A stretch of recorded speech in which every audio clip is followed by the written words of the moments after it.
Hey, what's up everybody? Welcome to this video. For the next about 20 minutes, we're going to take a look at some of the major architectural landmarks in the city of Florence through Assassin's Creed 2.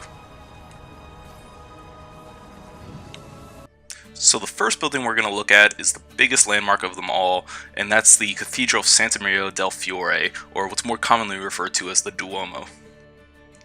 The first thing you'll notice about the cathedral is that, obviously, it has a facade. But what's interesting about this is that the actual Duomo didn't actually have a facade until later in the 16th century.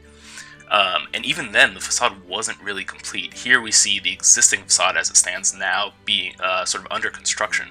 But the actual fascinating part is that the facade was actually disassembled, and it wasn't completed as it stands today and as it is in the game until much later in the 19th century.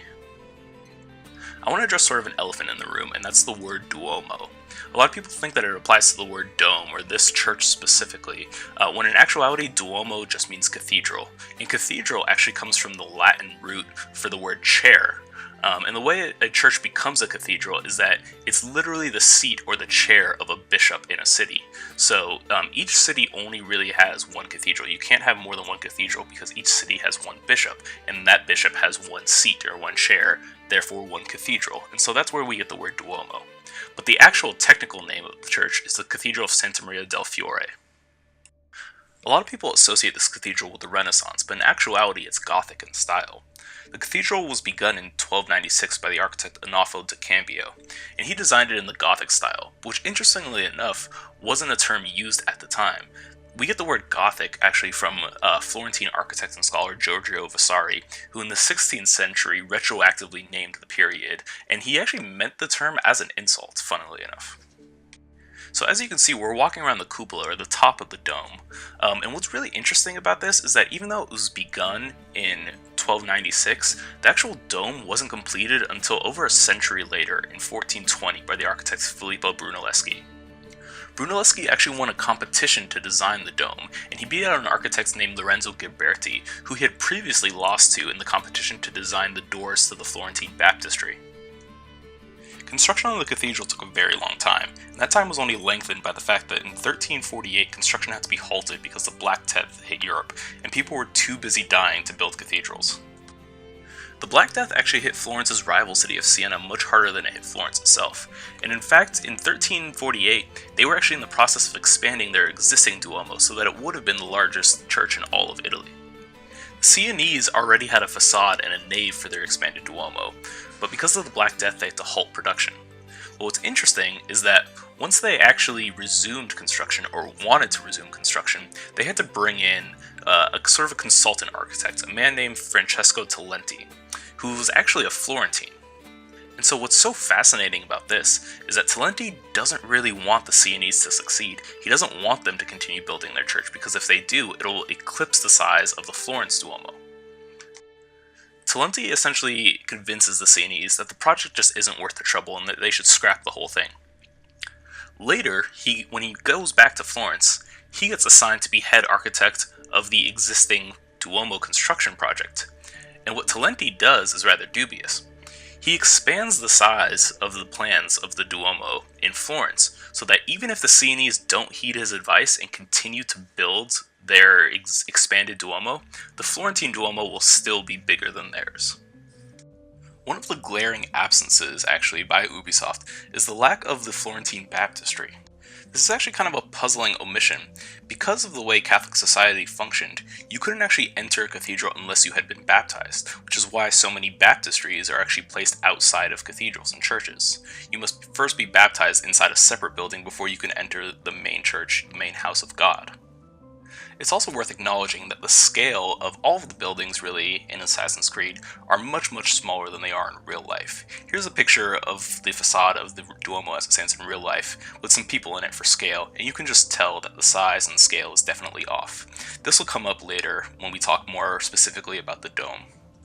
Designed by a man named Giotto de Bondone, the campanile, or the bell tower, actually plays a little trick with perspective. The way Giotto accomplishes this is that he places the horizontal registers on the campanile further and further apart as the tower ascends, so that when you're looking at it from ground level, they appear to be equidistant apart based off your perspective. Now that we're at the top of the Campanile, we can get a really good bird's eye view of the dome of the Duomo itself. And I want you to notice sort of its size and its scale in comparison to the real Duomo. As you can see, the Assassin's Creed version of the Duomo almost looks like it got chopped off or cut short a bit early, so that it doesn't quite taper off just like the real Duomo does. Remember when I said that scale was going to be important when we're talking about the dome? Well, that's right now. So the reason Ubisoft has to do this is because they scaled down the entire cathedral. They can't really maintain the proportions that you would have in real life. Because if they were to scale it down and keep the existing proportions, the cupola or the top of the dome would be so small that you couldn't really inhabit it and walk around it in the same way that we had actually been doing so earlier. And because there's important missions that take place on top of it, and because it's such a landmark site, they want people to be able to experience it similar to how you would in real life. So that's why they sort of had to chop off the top of the dome to keep proportions about the same.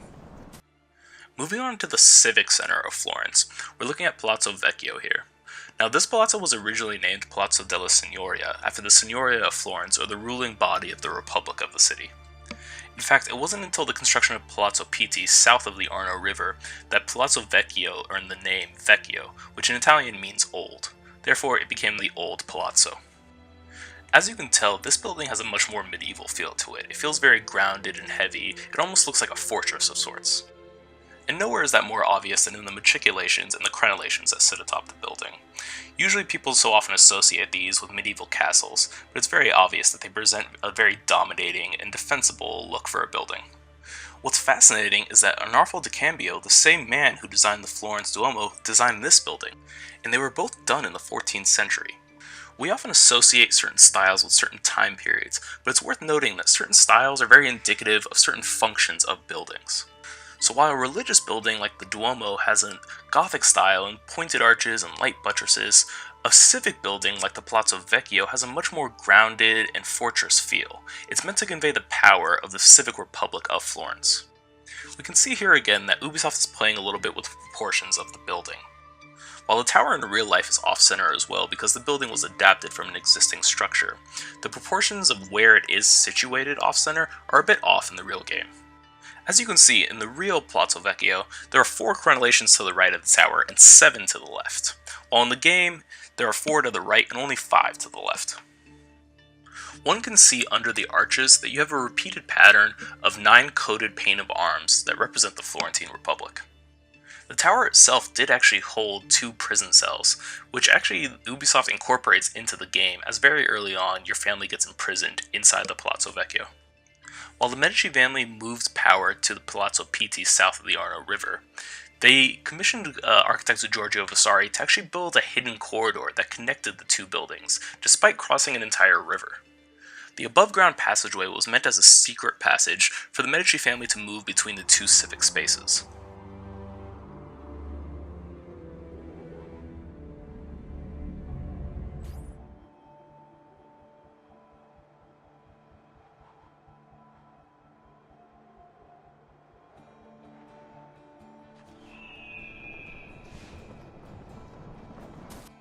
Moving on to another landmark, here we're looking at the Church of Santa Maria Novella.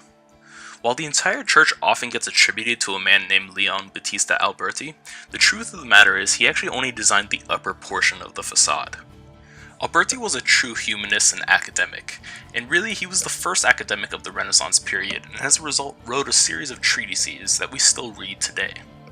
Perhaps nobody encapsulated the ideals of beauty in the Renaissance more than Alberti, when he said beauty is the reasoned harmony of all parts within a body, so that nothing may be added or taken away or altered except for the worst. What's unique about this church is that even though it was public, Alberti was actually commissioned privately by a man named Giovanni Rucellai.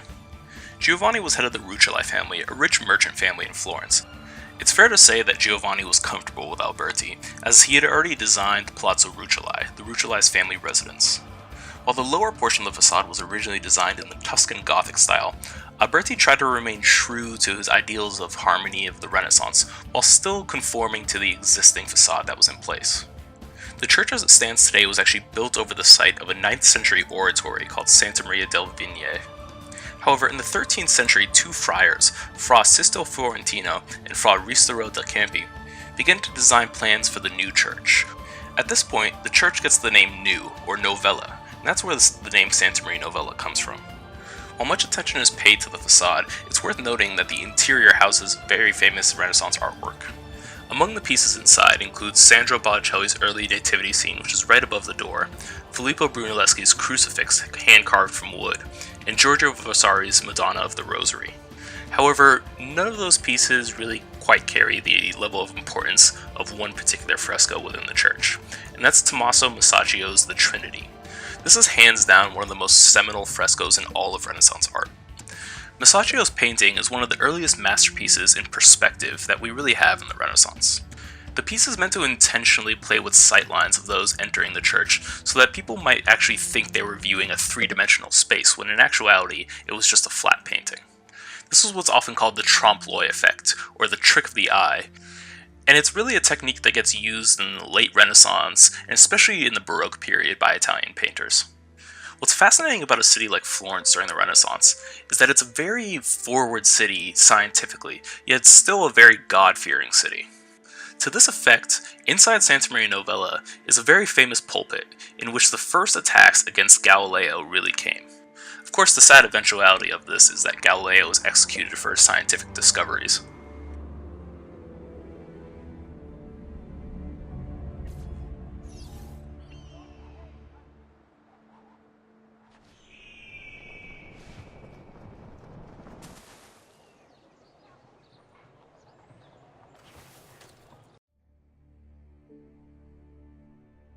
Unlike Santa Maria Novella, which was funded by private families but used for the public, the Church of San Lorenzo was funded and used only by the Medici family.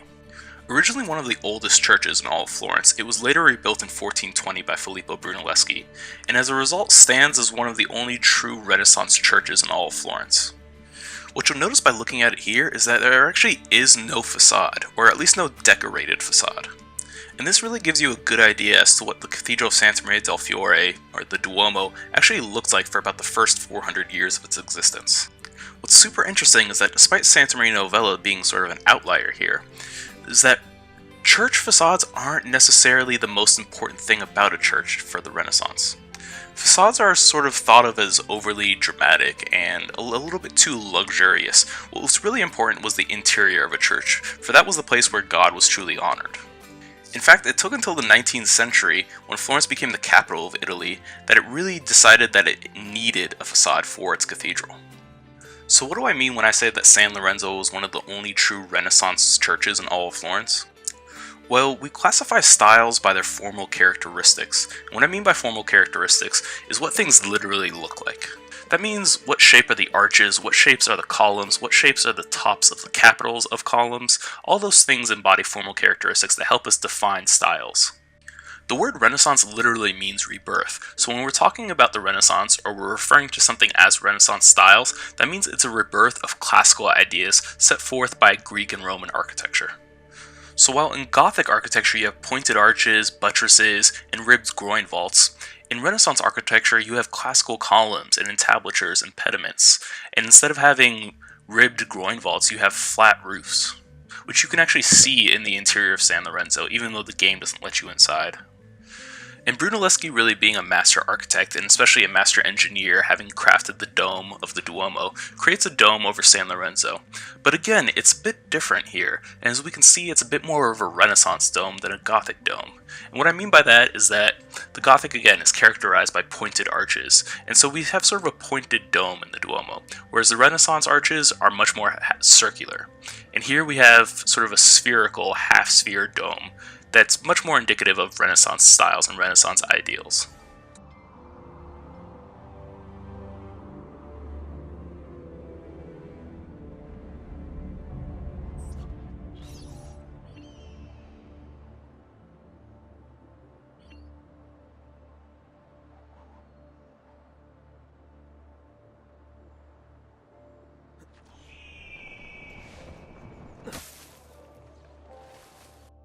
The final landmark we're going to be looking at is the Basilica of Santa Croce, and this is the principal Franciscan church of Florence, Italy, and one of the basilicas of the Roman Catholic Church. Santa Croce is in the eastern section of Florence, and when it was actually first constructed, it existed outside of the city walls on marshlands. Now this actually isn't uncommon for churches. The reason so many churches pop up on perimeters of cities is because they actually are usually founded on top of burial sites of former saints. And the reason these are so far outside the city center is that cemeteries couldn't actually be placed within the city. So while later Renaissance cities expanded and ended up encompassing these churches, when they were first constructed they existed largely outside the city. Santa Croce is actually unique in that it holds the burial chambers of some very important Italians, such as Michelangelo, Galileo, and Machiavelli. And again, similar to the previous churches we've looked at, the facade was completed only in the 19th century, and again was designed in a neo-Gothic style, meant to emulate the rest of the architecture of the existing church. In fact, the actual bell tower, as it stands today, was also redesigned in the 19th century, as the original had been struck by lightning and damaged severely.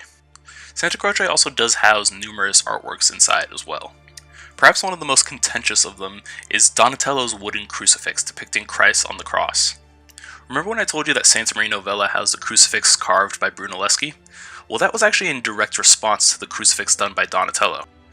As Vasari states, Brunelleschi had criticized the exaggerated naturalism of Donatello's cross, and going so far as to call it a peasant on the cross. Brunelleschi instead created a more idealized version of Christ, who he believed to be the most perfect man to have ever lived. Brunelleschi, who really had his hand in everything, also designed what you see here, which is the Pazzi Chapel.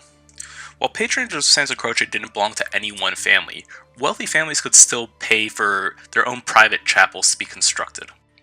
While the Medici family was one of the ruling governing bodies in the city of Florence, many of the other wealthy families considered themselves allies with the Medicis, including the Pazzi. That isn't until about 1470 when they became one of their most hostile enemies. This violent falling out between families actually takes place within Assassin's Creed 2 in an early portion of the game. This of course leads to Ezio allying with the Medicis and essentially assassinating the Pazzi family.